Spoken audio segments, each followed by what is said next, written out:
Hello, we have another endgame position where it's a rook versus two passed pawns. So normally this is winning with correct play, but one has to be very careful of two things. First, you don't want the side with the rook, the stronger side, should not accidentally stalemate the opponent in such situations where the king is cornered. That's number one.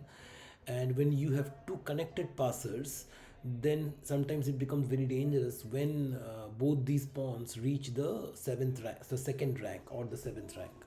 So here one has to be very careful. So we cannot just queen yet. uh, I mean, white to play and win. If white plays e7, then black will first queen with check and white is lost. So e7 is out of the question. Now we have two moves, rook g4 or rook c1. Now again we use the method of elimination to see what's the problem with rook c1 or rook g4. First we see rook g4. If we play rook g4, let's say we play rook g4, then he's going to play h2, and you cannot capture, because if you capture it's a stalemate. Rook takes g2 is a draw. Black has no legal moves and it's a draw. So that's why rook g4 is not working, because he has h2, and next move he's going to queen.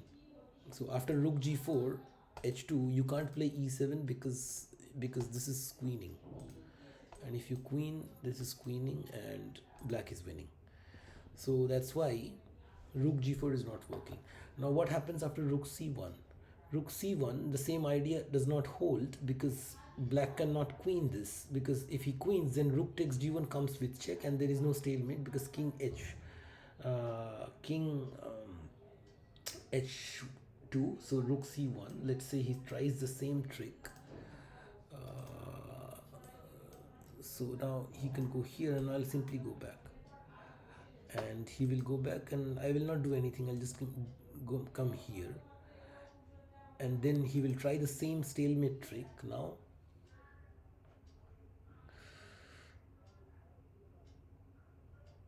I'm going to play king g3. I'll give him this square, and now he will come here, and now I'm going to play can I play rook h8? Yeah, I'll simply play this. That's it. Black is lost. So after, let's go back. After rook c1, this is not working. We have to see this here. Rook c1, g1 queen, rook takes queen, king h2, rook g8, king h1, king h1, e7, h2, and then I have king g3. So there is no stalemate. So then so you just have to see up to that point that there is no stalemate. You just have to see until here. Queens, check, goes here. So you just have to see this move. Up to here you have to see. Okay, so then now once you have seen that, so now it is safe to play rook c1. Okay, now he's not obliged to play g1 queen. He can do that, and that in that variation white is winning. So he may play king h2. Now is the critical moment. Now you cannot push e7.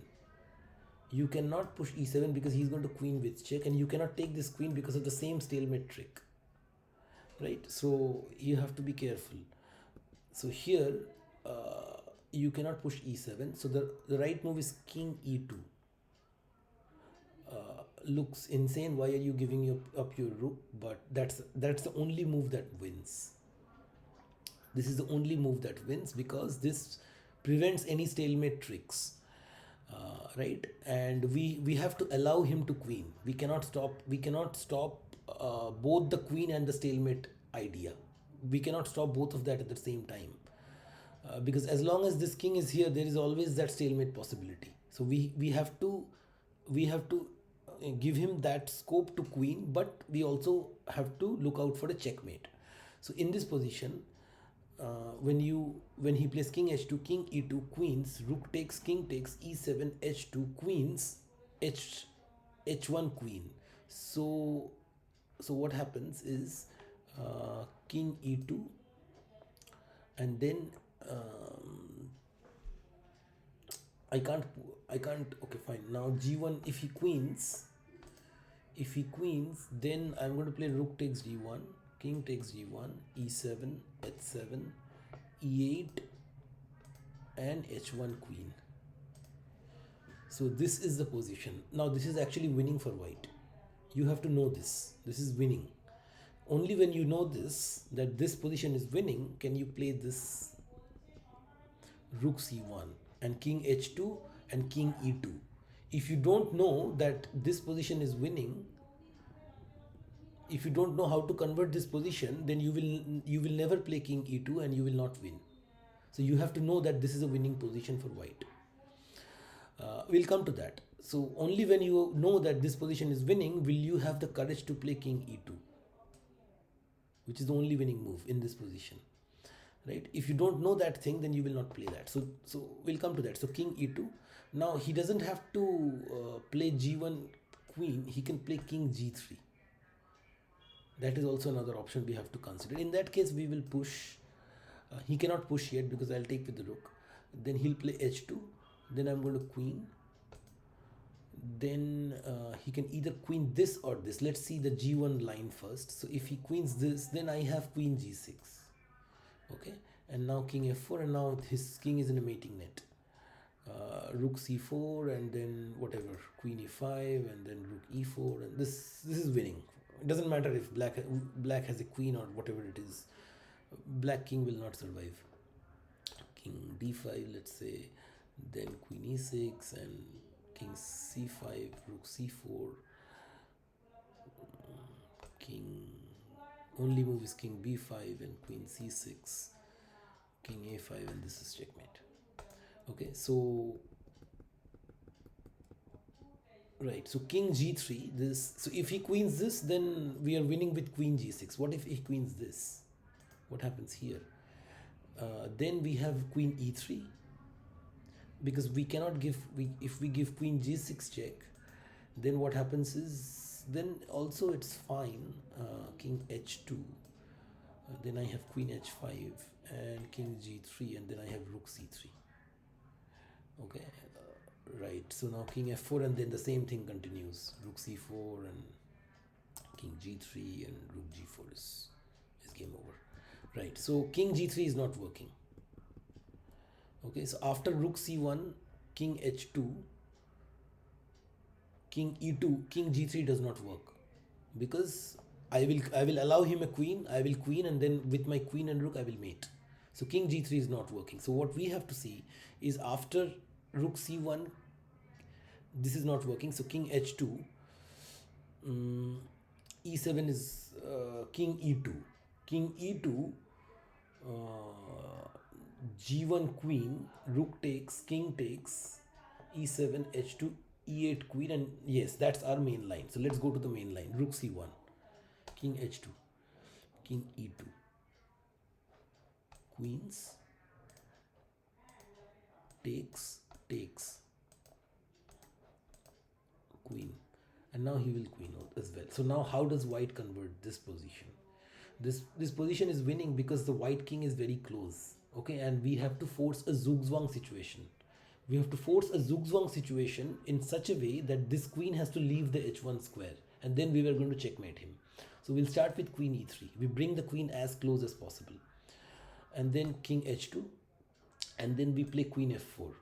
So our goal is the king is covering these three squares.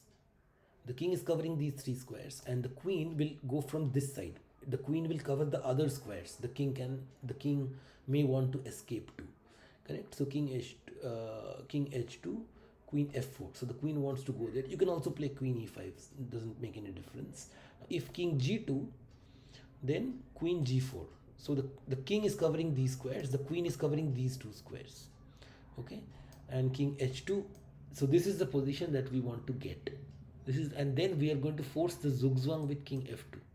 Now black is in a zugzwang.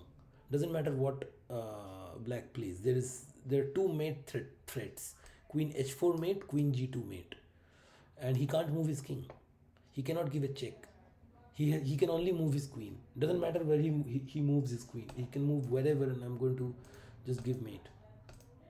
Okay, so this is a zugzwang position. You have to come. So here, so this is the position. This is winning because queen e3, and let's say he goes king g2.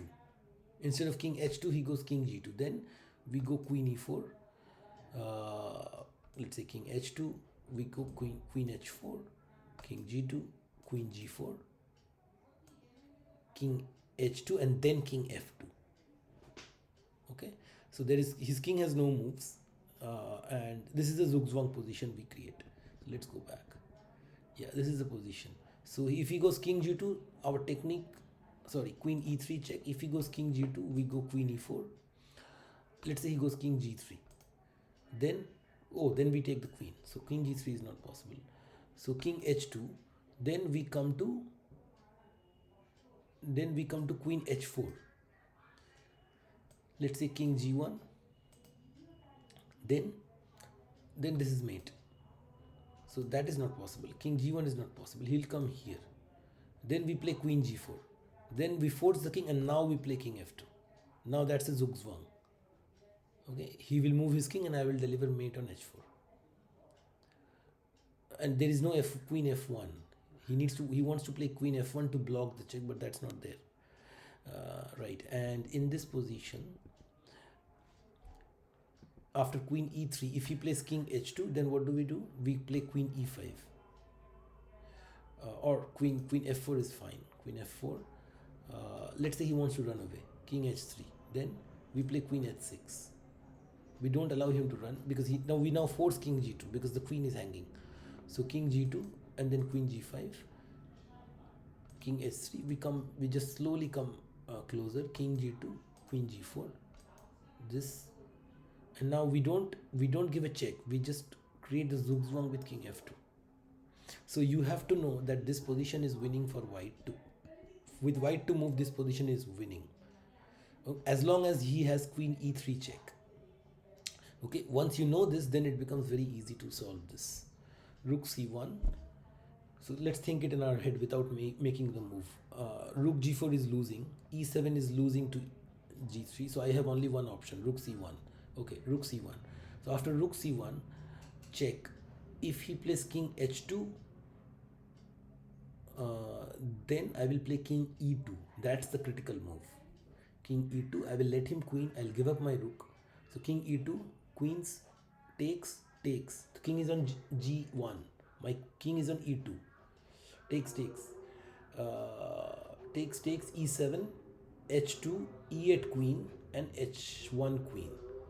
And we previously know that if the king is on the second rank, closer to the enemy king, and the enemy queen is in the corner, and our queen is able to deliver a check, that's winning.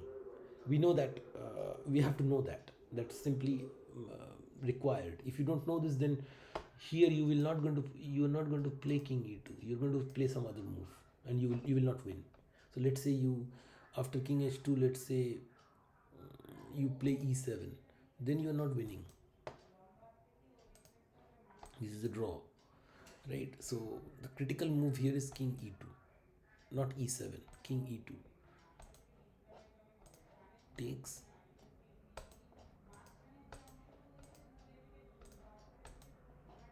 And now we come on e3. And now when the king is on h2, we go here. And the king comes on g2, we come here.